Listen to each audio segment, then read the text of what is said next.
Tanaw ka sa inyong sa amin, matagtuig, makita nimo ang dagko na magkausapan.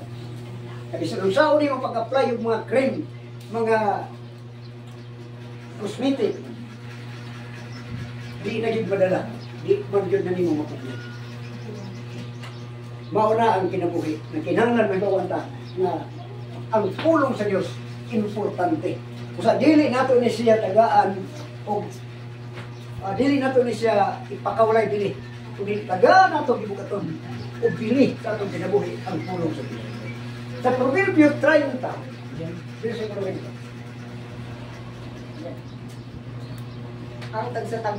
ang tagsa-tagsa ka pulong sa Dios inulay siya mao ang usa ka kalasag kanila nga mudangog diya kaniya mga panultiyon.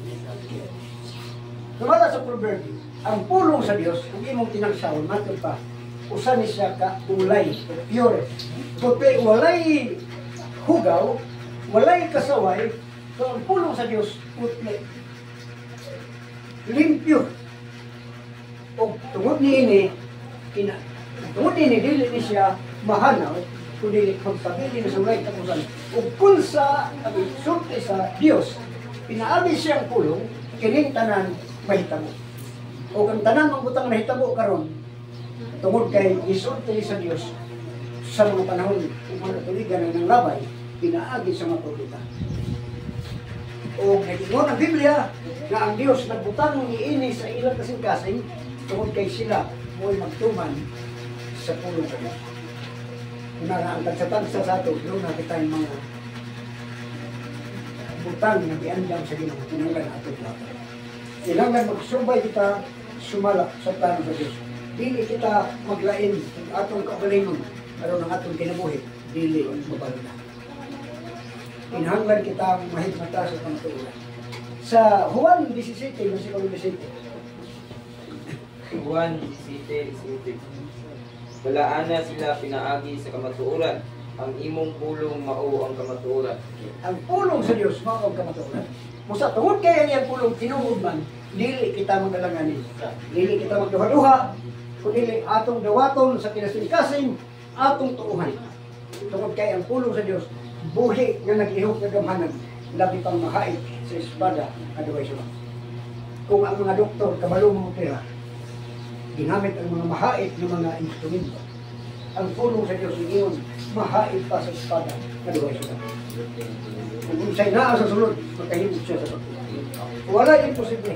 Kung kana, usana kakasinatian. Usana kakasinatian. Nga kung imo lang itugyan sa Ginoo, ang iyang pulong tuuhan mong dawaton, mag-ihok niya ang kamanan. Kung ang tanan ni mong mga diferensya, mahimo nang mawala. Ari kita sa paghatag sa Diyos sa kinabuhi. Ingon nga pulong sa Diyos nga naglihok. Ang tao doon na siya ay tulog ka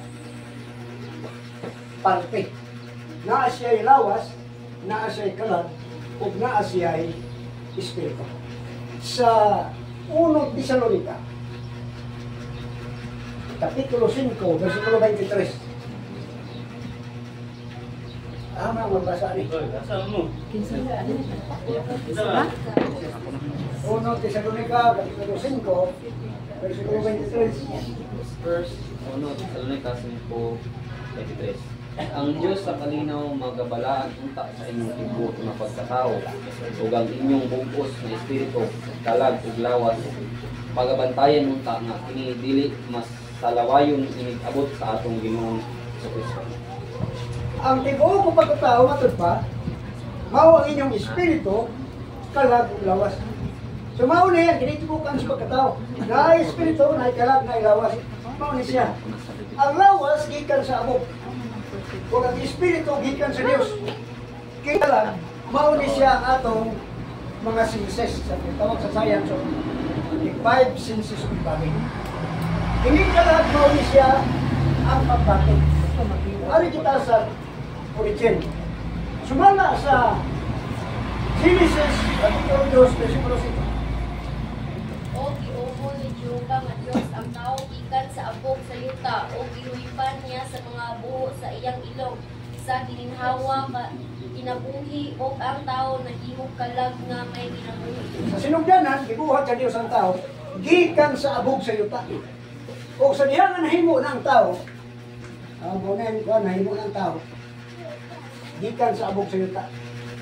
Matod pa sa Biblia, o gihuypan sa Dios sa buho sa ilong sa gininhawa sa kinabuhi. So iyang gihatag ang espiritu nga mao ang kinabuhi. O kining tao nahimong kalag nga may kinabuhi. Ang lawa sa tao, kumplito na siya o mga organ. Kumplito na sa organ. Kumplito na sa tanang parte. Pero dili siya mo function tungod kay walay kinabuhi. Sa diyan na forma ng tao, kumplito na siya sa mga organ. External o internal organ, kumplito na. Pero dili mo function kay wala may kinabuhi. Muna nga, gihoypan sa Dios sa kininhawa o kining tao